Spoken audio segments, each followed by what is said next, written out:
My name is Rebecca and I'm one of the financial coaches here at Wealth Enhancers. Today we're going to do a bit of a 5-minute run through on how to work out the financial bits for your goals. Generally speaking, your goals won't or probably even shouldn't be explicitly financial. No one really sets out to save, say, $50,000 of cash or have, $1 million in net assets.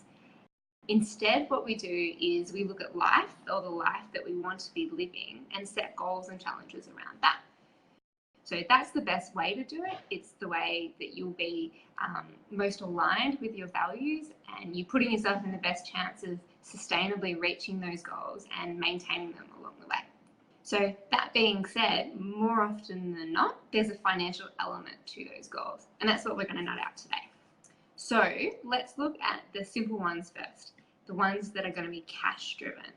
Are there various things you want to be doing this year?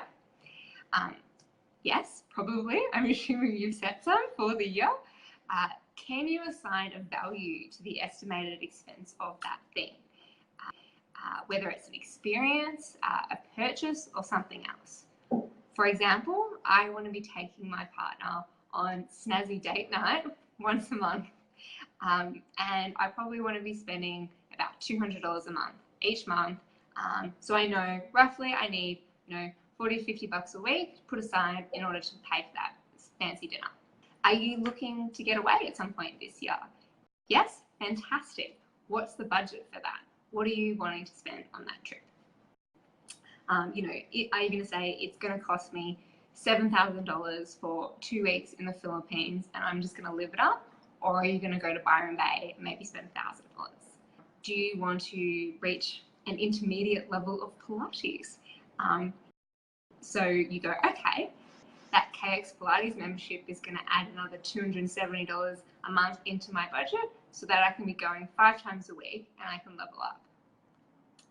So doing this exercise can help you to quickly and effectively work out which of your goals, or if your goals are even remotely feasible for the year ahead, and if you're on track, or perhaps if you need to be hustling. So now let's perhaps look at some bigger goals. Perhaps you're working towards a bigger purchase, like saving for a house, a business, change in lifestyle. They're longer term in nature. And we can still take a moment to assess where you need to be by the end of this year in order to keep yourself on track. Now, some of this number stuff might be confronting, but never forget, knowledge is a very powerful thing. Better to know this now and adjust as you need down the track. See you later, guys.